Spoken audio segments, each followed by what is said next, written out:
Pensée positive, magazine d'information générale, toutes tendances confondues.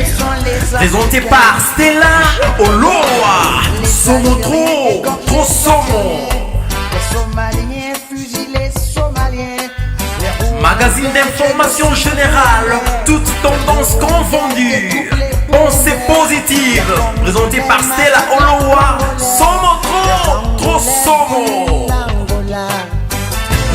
Pensée positive. Stella Oloa. Pensée positive. Pensée positive. Pensée positive. Pensée positive. L'économie à sens unique. Avec la pensée unique du maître à penser. Réveille-toi, Afrique. CNN News, Congo Number One TV, votre site d'information. Number one en qualité, number one en actualité, en temps réel. Mesdames et messieurs, amis de la toile de partout dans le monde, vous êtes connectés sur Congo number1.com, Matonge TV, UJCD TV également. Je vous dis bonjour. C'est toujours avec beaucoup de joie, vous le savez tous, de vous retrouver sur la toile pour parler République démocratique du Congo, 2 345 000 km². Je ne cesserai de le dire, la superficie, l'étendue de cette République démocratique du Congo, nous avons besoin de tout le monde, le Congo a besoin de tout le monde pour que les choses changent dans ce pays, la RDC. L'état des droits, nous en avons besoin pour le développement de cette République démocratique du Congo. Une fois de plus, aujourd'hui, je reçois pour vous, messieurs, dames, docteur Alongo, maître Alongo, le juriste Alongo. Nous allons continuer notre sujet qu'on a commencé la semaine passée, en rapport avec la constitution de la République démocratique du Congo. Dernièrement, donc la toute dernière émission, un petit résumé. Bolanda Kiwana, maître Alongo a expliqué la constitution est un nini et nakata constitution tozoaki article 71 où ils ont parlé sur la nationalité congolaise qui est exclusive, c'est pas 71 10, l'article 10, voilà, merci pour la correction. Donc l'article 10, il y a constitution RDC Zoloba, la nationalité congolaise elle est exclusive. A expliqué Kiwana Bolanda qui très bien, nationalité congolaise ils a double été, ils a kaka moko soko zuyango mususu d'office elongwe mais lelo est commis 2 3 4 5 nationalités nakata parlement Congo, et puis à la tête de ce pays, ce n'est pas un Congolais. Vous avez suivi l'émission qui était passée la fois passée, les interventions également. Et l'autre zongi, les sous-poto continuent à la série, on a une émission. Il va expliquer encore constitution nabiso et banda quand banane ba komango tipo eza histoire munene ya constitution ya République démocratique du Congo hein tito yo comme la constitution ya lelo alors bolanda lelo pona lelo to landa parce que yene mutato pesa biso cour biso nyonso to tala lelo na ngamoko pe to Holanda constitution et banda quand nanya komara constitution à liboso et tito yo comme la constitution ya lelo mais le grand problème la grande question qui reste à poser est-ce que Mibeko, parce que la constitution est Mibeko Oyo, Eza Kotambusa Mboka. Est-ce que Mibeko Wana Ezali respecté? Ça, c'est encore une autre question qu'on aura à poser et puis maître à expliquer prochainement. Bonjour maître et merci de la disponibilité. Bonjour beaucoup, bonjour Nikolanga, Sango, merci Mingi, Naningo Pesinga Inkonzo, Toe Poussa, Yako Solana Bandeko. Le côté il fallait mais au côté s'appelle Lingala de temps en temps pour comprendre que yeba malam pensa. Exact. Merci.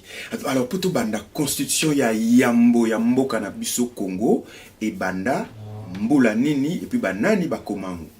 Merci mingi on a repris ça mbote na bandeko balandi banso baza kolanda biso na ngonga oyo. Ndenge tozali koloba bongo constitution ezali mobeko likonzi.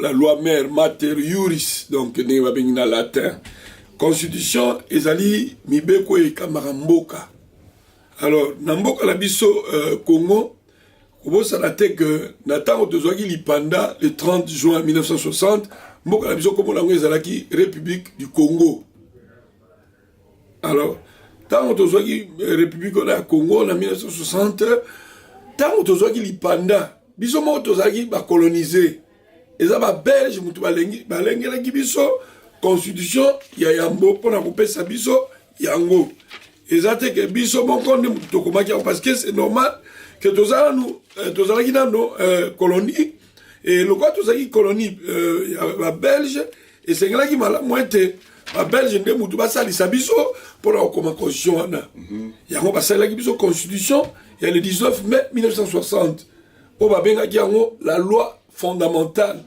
eza constitution ya yambo oyo biso tozwaki yango na mboka na biso. Très bien. Et que ezali mutu apromulaki yango ezali roi Baudouin, ministre ya Congo belge Rwanda Urudi na ngongana komona ezalaki de Screver yene mutu azalaki ministre ya yambo azalaki ministre na ngongana oyo bapesa bazola biso constitution. Kasi ministre ya justice komona ezalaki Mercier.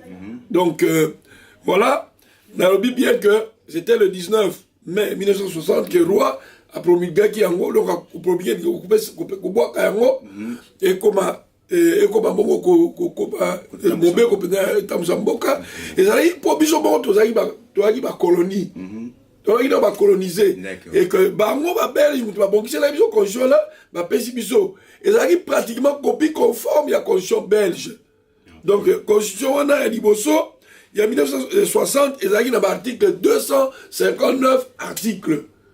Donc voilà un peu on a recours pour la constitution à liboso. D'accord. Et comment ba kibongo na ba noko to ba belge ba on est mutu ba ko ba constitution à liboso. Très bien. Donc la première constitution ya mboka na biso et comment maki na ba belge et puis ezalaki promulgué donc ezalaki bimaki na monoko ya roi Baudouin na 1900 na 1er août 1960. Non, le 19 mai 1960 yem tachaki ninzaka pour la promulguer yango. Donc pour la lancer yango. Voilà. Mais avant date wana comment mboka ezalaki dirigé mibeko nini ezako tambusa mboka? Mais non. Avant 1960, ça n'a été que en 1908, c'est-à-dire Congo et Bandaka, pour comme État, l'association internationale du Congo, et puis comme État indépendant du Congo. Bon, tant qu'on va la table ronde, bon, on a le 26 février, comment pourrais-je dire, 1885, on est là qui, tant qu'on a État indépendant du Congo. Les là qui propriété privée à roi Léopold II. Exact. Mais Kassinzo Kande, Nathan Otokomai en 1908, Congo et Komaki Congo belge. C'est-à-dire, bah, Belge, pays à Belgique, n'est pas de Kiango. Comment ça a été que l'État indépendant du Congo, Congo est la propriété privée à roi Léopold II. Maintenant, Otokomai en 1908, Congo est comme Congo belge. C'est-à-dire, Belgique est Zouaki Ango. Donc, État belge, tout comment qui parti État belge, c'est-à-dire bah congolais, bah on bah comment qui bah ça qui le sous bah congolais te, bah comment qui bah belge de statut africain. Yango le mona qui en 1958 dans l'exposition universelle à Bruxelles, bah congolais au bah yaki à Bruxelles, bah yaki n'a passeport belge, bah yaki n'a passeport congolais te. Très bien. Donc yango là en 1960, tant que toi qui l'ipanda si normalement les amis le quoi tozo qui le sous bah congolais. Mais son total est bien. Le parallélisme de forme ou la symétrie juridique et ce qui président a nommé Moutou fonctionne sur une là. Il faut y pas révoquer tout anime. Il y a un moment même à la Belgique, premier ministre Sobaponio, auquel n'est pas roi a nommé. Premier ministre a signé les rapports à Moussala Nayo. Si il peut Moussala Sili, par exemple, il veut le thème à qui on se déposer des missions. Roi a signé animé des missions dans Moussa le Sili. Donc Moussa de Kobanda, na roi, et aussi la peine à roi, n'est mon président, et on va la président, et aussi la président. Mais donc, dès tango, bah, loi na nationalité congolaise et bandaka. Et qu'on souka kaka na moto a remplacé qui roi. La loi ya nationalité congolaise. L'Elotomoni, première constitution d'Amboka Nabuso, elle a été promulguée par le roi Baudouin en 1960. Le 19 mai. Le 19 mai. Voilà, constitution ya Yambo, et elle a été copie conforme. Copie conforme ya constitution belge. Batiango Sukoyo na Congo. Yangwana, et elle a dit que président Yaliboso Joseph Kasavubu, na philosophie à constitution na yazalaki neti roi. C'est-à-dire que il règne, mais il ne gouverne pas. Il y a un moment qui que premier ministre, Patrice Emery Lumumba, aliga qui fonctionne là, c'est pas là qui n'a pas la nini. À mon avis que hier, né la Belgique a son total bien premier ministre pour ta salle à mais roi Azali un peu effacé. Nenge moko pe, nenge fallait ça, bah, président Kassavou, il fallait ça un peu effacé, pour la inaugurer, bah, pont, bah, nini, bah, foire. Mais, premier ministre, on ça, Moussala Nyos. D'accord. Donc, Lumumba, on fait ça, Moussala Nyos. Mais malheureusement, bah, on mis balé en septembre, premier ministre, on va bien révocation contre révocation. Oui, exactement. Le président a révoqué, premier ministre a sangisi bateau majorité, parce qu'il faut pas oublier que Lumumba a majorité dans le Parlement. D'accord. Donc, quand on a des détails, on a milité parce que tout le monde a une constitution. Voilà, donc on a la première constitution Mbokandenge et Fandiwana. Alors, première constitution, on a écrit Timbula Nini, est-ce qu'il y a un toujours appliqué Tilelo? Constitution, il y a Bisso. Ba Congolais, Tokomaki Biso Moko, en 1964. Ok. Donc, la constitution de Loulouabour. Ok. Et Zalaki, Bandagana, et ça a conçu le 1er août 1964.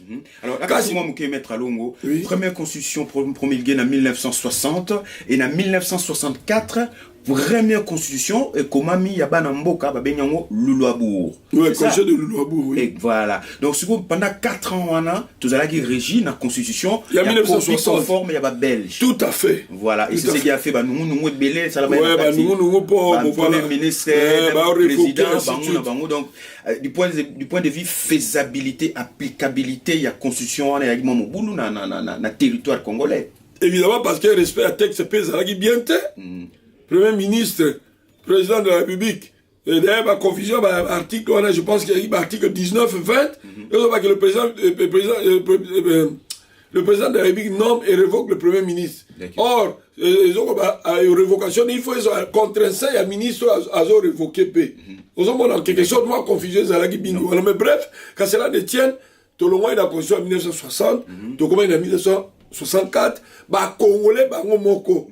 Les gens sont bien indépendants, déjà ça fait 4 ans, il faut pas comme constitution. Alors, commission Moko Ezalaki monté. Mais avant de la commission maître, qu'est-ce qui a fait que les Congolais ont décidé enfin comme constitution en 1964? Oui, c'est normal, parce que la constitution, au sanité, copie conforme, et la constitution, il y a la Belge. Alors, il fallait biso Moko. Parce que qu'est-ce que la constitution? Constitution, ezali texte ezo régir mboka, aspiration ya peuple moko établi na territoire moko donné, volonté na bango, tradition na bango, culture na bango, eza reflet à constitution. Constitution ça reflet à biloko wana nyonso. Alors, constitution ya 1960, ezo refléter mingi makambo Belgique. Oh, Congo eza Belgique te. Alors, il fallait que répondre à l'aspiration à peuple congolais. Exact. Il était normal que tout comme constitution à biso moko. En tenant compte de l'élément à biso, la tradition, la réalité. Voilà. Banamboka Moscou basangani siko banani wana banamboka bazui l'initiative wana okoma constitution par rapport à la réalité à RDC. Bon, commission moko ezalaki nommé, tozalaki na mutu na yango ya commission, tozalaki na papa Iléo Songwamba aussi article biso. Joseph Iléo, il est président de la commission. Et puis parmi bateau, bazalaki na kati ya commission bakobai constitution, tozape na papa Etienne Tshisekedi. D'accord. Il est bazalaki na kati ya commission wana ya constitution wana. Et puis tozalaki na Barthélemy Dipumba. Après tozalaki pe na Albert Mpasse.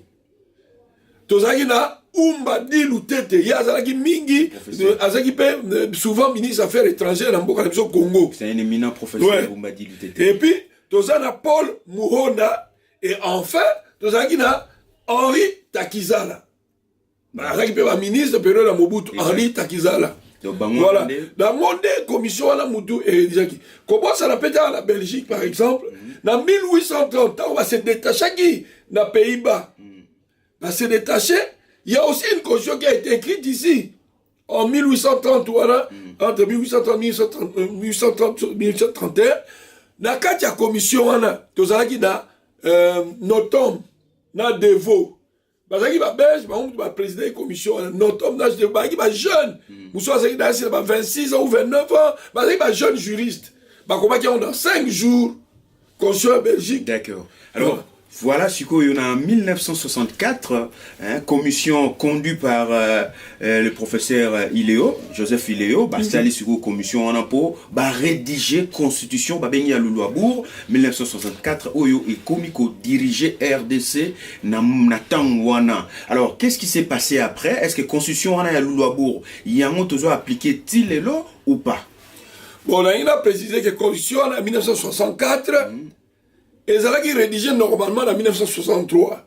D'accord. Pour ça, pour promulguer notre constitution le 18 février, ce n'était pas le 18 février, on a des années de promulgation, les balancer en gros. Mais ils ont été déjà en 1963. Pour référendum et Salamaka, déjà le 26 juin, du 26 juin au 10 juillet 1963. Référendum et Salamaka pour la constitution. Alors, il y a une nouvelle constitution, et puis il y a deux chambres, Parlement, la Sénat, et puis, Constitution des Aguinas, 204 articles. Constitution, il y a Muganda. Et puis, article 6, il y a Constitution Loulouabourg. Il y a 1964, le 1er août, il y a une nationalité. Alors, voilà, c'est un peu comme ça que Togoki a présenté Makambo, Nege et Salaki. Voilà. Mais, Nanigina a précisé que, allez-y, la Congo, depuis Tobo Tambo, quand nous avons l'indépendance, Tozo la Constitution est libérée en 1960. Tu as une constitution, il y a Loulouabourg, il y a 1964, et puis tu as une constitution révolutionnaire, il y a 1967 ans, quand le maréchal Mobutu a sali coup d'État dans le 24 novembre 1965, à Zubokonzi, comment il constitue à Sika, il y a la constitution en 1967, il y a la constitution révolutionnaire de 1967. Quand la constitution, et subit ça qui va modification et belé, modification profonde. Au moment ti tu es au combat en 1994. Dans septembre, Moussou Ezalaki, parti État, concentration à pouvoir, ainsi de suite, président de la République, comme à pouvoir, Makasi, ainsi de suite. Bref, dans le compte, on a des temps, mais la révision constitutionnelle, les acquis, la révision beaucoup profonde, les acquis pratiquement la constitution Moussou. Alors, nous sommes les acquis pour renforcer le président, pouvoir, président de la République, tout ça. Alors, tant que nous avons dans la conférence nationale souveraine, acte constitutionnel et la transition, il y a le 9 avril 1994. Alors, est-ce que vous avez pourquoi acte constitutionnel ou la conférence nationale souveraine? Pourquoi l'acte constitutionnel, d'autant plus que tout avez dans la constitution, où il y a 1967, vous avez régir Bissau avec Mobutu. Vous avez une idée pourquoi constitution? Il ne faut pas oublier que constitution est une institution. Oui. C'est une institution. Oui. Et institution est une chose. Bilongo nyo sona mokili e botamaka e kolaka pe kufaka soit. Mais eloko nyo se évoluaka. Constitution na ebisa ki ok ezali reflet à volonté à peuple où ils ont établi le territoire donné. Ce qui est normal que peuple congolais tant on va se réunir à la conférence nationale souveraine, aspiration mingi biloko mingi évolue aki. Il fallait qu'on tenir compte de yango et que il fallait qu'on comme constitution Kobima la conférence nationale souveraine pour la Kobima la constitution à Sika. Constitution au Ezali, Toboa qui va constitution pour Babylon Mingezaki, on a des Mobutu Asala qui constitution, va pouvoir rebeller, ni parti État, va concentration à pouvoir, Bilon de la conférence nationale, il fallait qu'au bout, quand on peut te côté une démocratie, il y a un mot Basala que constitution à Sika et Botama. La précision est très importante. Pourquoi la constitution en fait pour nous longo là bas mibe ko bataille sur mesure tout ça il fallait que bon ça constitution ko ils ont respecté démocratie. La démocratie c'est quoi? C'est la volonté du peuple. Alors il fallait qu'on tenir compte d'ango et mais dans la conférence nationale souveraine on commence à répéter que UDPS a proposé la constitution en 1992. Et constitution, on a l'article 7 d'ango, et ça, le quoi, contenu article 64, il y a constitution à l'élo. Et ça appelle le quoi, article 37, il y a constitution, il y a acte constitutionnel à la transition. Oh, ils ont tout, il faut ça, les Congolais, et tout citoyen, il faut tenir à faire des chèques, à devoir sacré, à défendre le Mboka, tout ça. Ceux qui vont violer la constitution, ou bien, ils vont pouvoir de ma classe, net, Kadam Bezo, Kanamalelo. Et ils ont l'article 64, ils ont fait ça, Congolais, tout Congolais a le devoir de faire échec à tout individu ou groupe d'individus qui prend le pouvoir par la force ou qu'il exerce en violation des dispositions de la présente constitution. Mais article, contenu déjà similaire dans l'article 37, il y a acte constitutionnel à transition, sauf à terme des autres différenciements. Dans l'article 7, il y a constitution, IDP sa proposé à la conférence nationale souveraine. Comme qui entre comme le maréchal Mobutu dans la opposition, il y a un proposé qui est en haut. Mobutu a proposé constitution, il y a deux constitutions à répondre.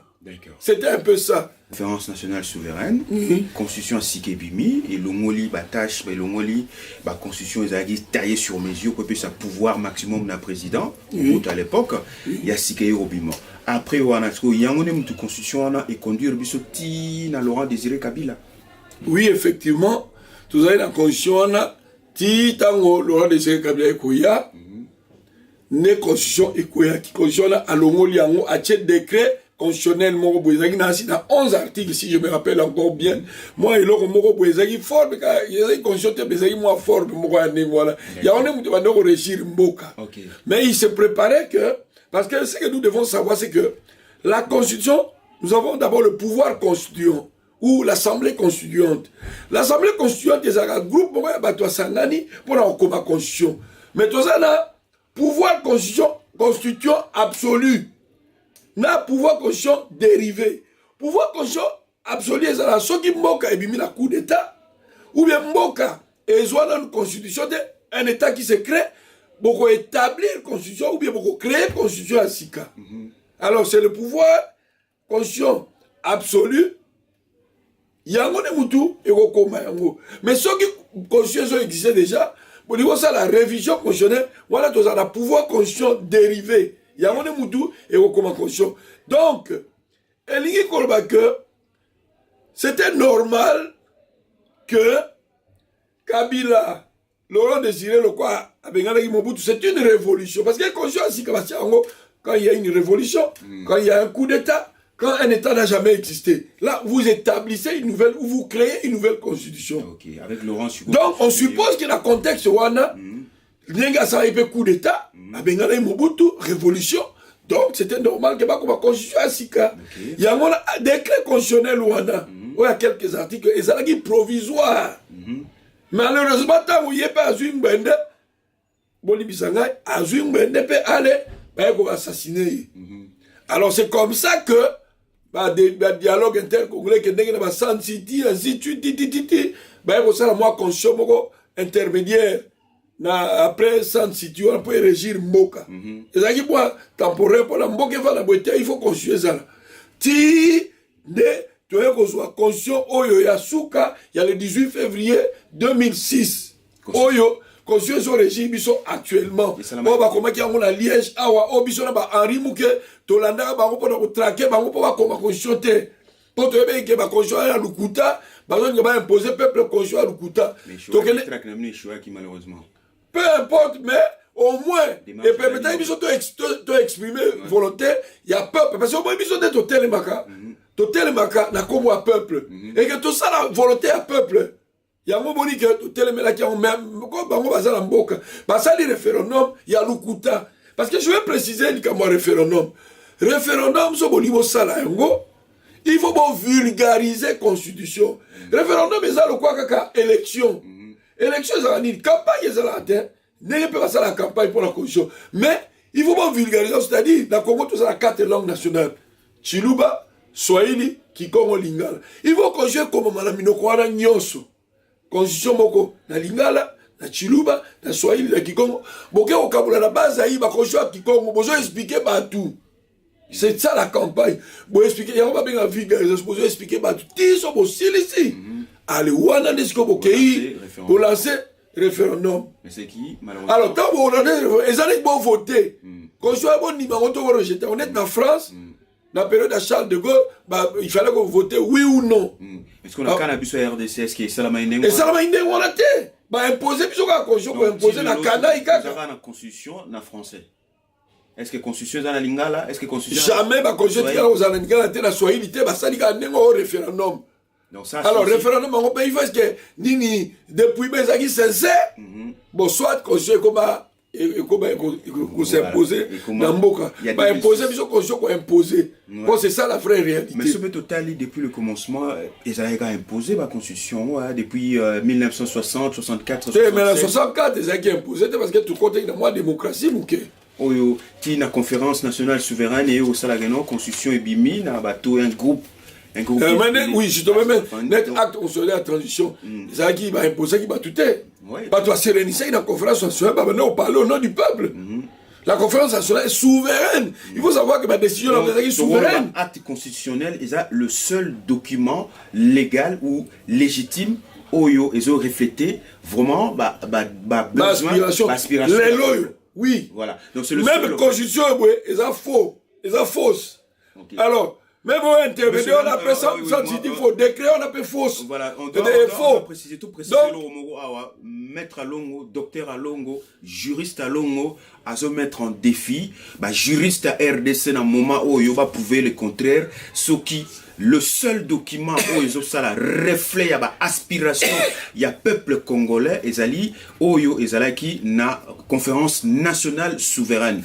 Toutes les constitutions, on a décret Salama, c'était une imposition na peuple congolais, d'autant plus qu'ils n'ont pas eu le temps de vulgariser la constitution. Nous avons 4 langues nationales, mais on a français. Alors les autres langues nationales, et salinini. Donc, Maître Along a lancé défi na congonumber1.com, défi na UJCD TV, défi na Matonge TV, sur la toile, juriste congolais ou compétent, débat contradictoire avec Maître Alongo, numéro est affiché wana, benga, tout ça la débat contradictoire sur les alliés et pour tout ponakara peuple congolais réalité il y a mbokana et makamundengezo tambola. C'est un spécialiste, il y a droit, bolandi wana lobi wana. Alors tu sais ce qu'on a 2006 constitution c'est une fausse constitution et Salamaki imposant on a peuple congolais. Il y a un discours de Kumbabi Soti le en 2018. Oui. Au moni badmi va reprocher bio beneni docteur Alongo yoloba marma constitution des fausses constitutions et ça ezali moi charte occupation et ça on a lié sur mesure effectivement.